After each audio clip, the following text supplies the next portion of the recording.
Matrices है हमारे 2 3 4 5 लिखा है, इसे मैट्रिसेस कहेंगे क्योंकि एक ऑर्डर में लिखा गया है नंबर को ग्रुप में। मैट्रिसेस को डोनेट करने का साइन ये है, मतलब मैट्रिसेस को ऐसे डिनोट करते हैं। ठीक, ये आई है, ये जे है, इसको रो, ये column, number of row number of column बोलते हैं। ठीक है। अब मैट्रिसेस के बहुत सारे प्रकार होते हैं। एक रो मैट्रिक्स होता है, कॉलम मैट्रिक्स होता है, नल होता है। रो मतलब सिर्फ रो में एलिमेंट हो, कॉलम कॉलम में हो, नल मतलब पूरा एलिमेंट जीरो हो। स्क्वायर मैट्रिक्स आई और जे के बराबर हो, मतलब रो और कॉलम की जो संख्या वो बराबर हो। स्क्वायर मैट्रिक्स बता दिया। डायगोनल स्क्वायर मैट्रिक्स हो लेकिन डायगोनल के सिवा जितने भी एलिमेंट हैं सब जीरो हो। डायगोनल मतलब बीच वाला।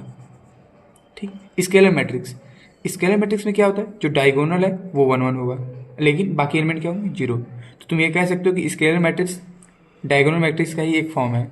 बस अगर डायगोनल मैट्रिक्स में नॉन जीरो जो डायगोनल है अगर 1 1 हो जाए तो एक स्केलर है। ठीक, ये सब कुछ नहीं, कोई फायदा नहीं। अब देखो सबसे बड़ा मेन कंसेप्ट यहाँ सुन लो, सिमेट्रिक मैट्रिक्स। सिमेट्रिक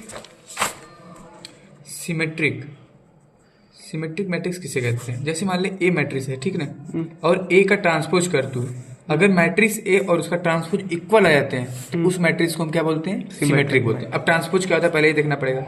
ट्रांसपोज का मतलब होता है कि जो रो में एलिमेंट है उसे कॉलम में लिख दीजिए और जो कॉलम में है उसे रो में लिख दीजिए। जैसे 2 3 4 5 है, इसमें रो में कौन है, ये रो में है और मेरे को इसका ट्रांसपोज करना है, तो मैं ट्रांसपोज करूंगा तो जो रो है उसको क्या करूंगा, कॉलम में लिख दूंगा। 2 3 4 5, तो ये एक क्या हो गया, ट्रांसपोज हो गया। तो इसी को क्या बोलते हैं, ट्रांसपोज ऑफ मैट्रिक्स।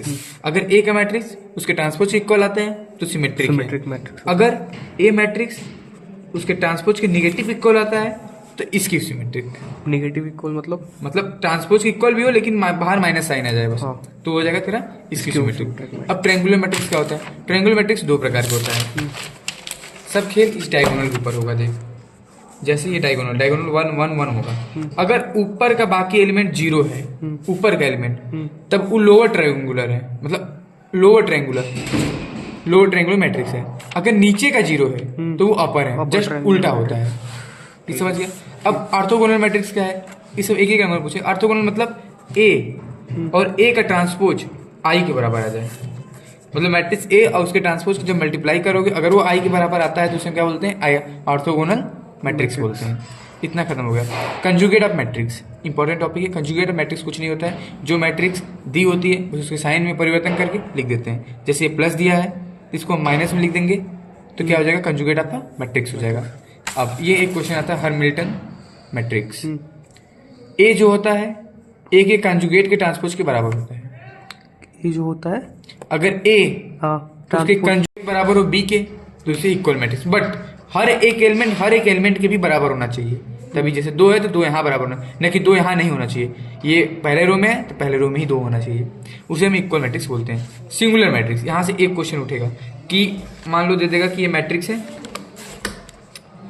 ये मैट्रिक्स 2 3 4 5 और ये सिंगुलर मैट्रिक्स है, दे दिया और यहाँ पे के लगा दिया 1 2 3 4 5। अब हम जानते हैं कि सिंगुलर जो मैट्रिक्स होता है उसका डिटर्मिनेंट 0 के इक्वल होता है। ठीक, तो पहले इसका हम डिटर्मिनेंट निकालेंगे, तो 2 के - 12 इज इक्वल टू 0 कर देंगे। अब यहाँ से के की वैल्यू 6 आ जाएगी।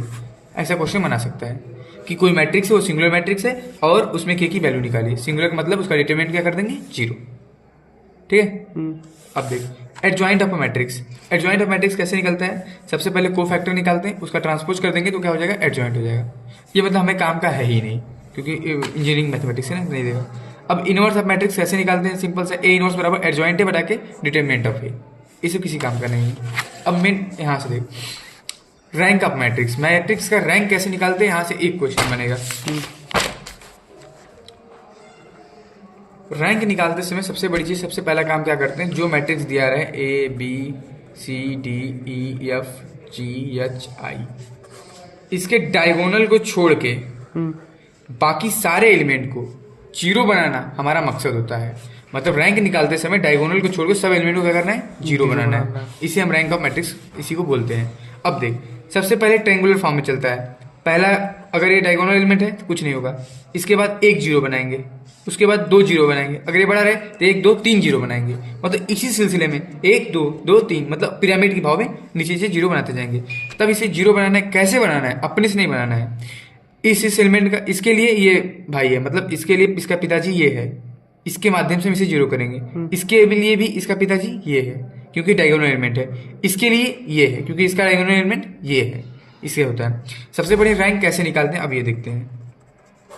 मान लें कोई मैट्रिक्स है 1 2 3 4 5 6 7 8 9, ये मैट्रिक्स है। सबसे पहले क्या करेंगे, देखेंगे डायगोनल एलिमेंट 1 1 है कि नहीं। तो पहला एलिमेंट डायगोनल क्या है, 1 है, तो हमें कोई दिक्कत नहीं होना क्योंकि 1 हमें मिल गया। अगर यहाँ पे 1 नहीं होता तो इसको 1 बनाते, मान लें यहाँ पे 4 है, तो हम क्या करेंगे, रो 1 पहले, सबसे पहला काम इसको करना है 1 बनाना है। तो रो 1 बराबर रो 1 बाई 4। अगर हम 4 से डिवाइड करेंगे आसानी होगी। अगर हम 4 से डिवाइड करेंगे तो क्या बनेगा, 1 1 2, 1 बन गया। अब 4 5 6 9 8 9, ठीक है, अब हो गया। अब इसे भी 1 इसे भी 1, लेकिन अभी नहीं बनाएंगे, अब पहले ऑपरेशन लगाएंगे उसके बाद इसको भी 1 बनाएंगे जब यहाँ पे आएंगे। अभी तो मेरा इसी से काम चलाना है ना। अब देख 4 को 0 बनाना है तो कैसे बनाएगा, अगर इसे रो 2 बोलते जानता है ना, इसे रो 1 बोलते हैं। तो हम अगर क्या करें, इस 4 को और इसमें कोई रिलेशन ऐसा खोजें कि दोनों को प्लस माइनस करने पर अगर ये 0 हो जाए तो हमारा काम हो जाए। तो हम लिख सकते हैं कि रो 2 बराबर रो 2, जो लिखोगे उसको पहले लिखो, रो 2 बराबर रो 2 माइनस 4R1। अगर हम 4 से मल्टीप्लाई इसमें कर दें और इसमें से घटा दें तो हमारा 0 मिल जाएगा। चल पहला ऑपरेशन ये हो गया। अब 9 को भी करना है 0, तो 9 को क्या लिख देंगे, R3 बराबर R3 माइनस 9R1 ना, इसको भी इसी का पापा है ना, मतलब इसी से सारा इसके आए हैं ना, मालिक यही इन लोगों का है ना, इसी से मतलब रहेंगे सब डिपेंडेंट। अब देख, अब इसको लगा, पहला रो में कोई छेड़छाड़ नहीं किए हैं क्योंकि ऑपरेशन हम रो 2 रो 3 में लगाए हैं, तो जगह 1 1 2। अब देख रो 2 बराबर क्या है, रो 2 minus 4R1, 4 minus 4 that is 0। अब देख ये 5 है, 5 माइनस 4, क्योंकि वो भी तो करेंगे पूरा चीज, 5 माइनस 4 दैट इज 1, अपने आप बन गया। अब देख 6 minus 8 that is minus 2, minus 2 आ गया। अब देख उसके बाद रो 3 में क्या है, 1 9 माइनस 9R1 दैट इज 0। अब देख क्या रो 3 में ऑपरेशन क्या है, R3 9 माइनस 9R1 0, अब 0 हो जाएगा। 8 minus 9R1 that is minus 1, ये 9 है, 9 माइनस 18 दैट इज माइनस 9, 0 बन गया। अब देख तू कहीं और से बना सकता है कि नहीं, हम सिर्फ रो ऑपरेशन लगा रहे हैं और कोई ऑपरेशन नहीं लगा रहे हैं, कहीं और बन सकता है। तू इसको 0 बना सकता है, कैसे बनाएगा, ये इस पे डिपेंडेंट है, तो तू लिख सकता है ना कि R3 is equal to R3 plus R1 R2 row 2, इन दोनों को सम करेंगे तो 0 ऑटोमेटिक बन जाएगा। देख 1 1 2 0 1 माइनस 2 0 0 माइनस 9।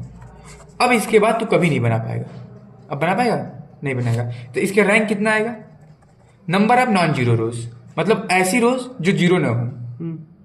1 2 3 रोज है, तीनों नॉन जीरो है, जिसका रैंक क्या हो गया 3। अगर सपोज दैट अगर ये 0 बन गया होता तो नॉन जीरो रोज कितनी हो जाती, 2, क्योंकि बस यही 2 है जिसमें 0 पूरा नहीं है। ये रैंक किससे निकला है, एक फॉर्म से, मतलब सिर्फ रो ऑपरेशन लगा के निकला है, ठीक ना। अब तुमको देगा क्वेश्चन में कि नॉर्मल फॉर्म से रैंक निकालिए।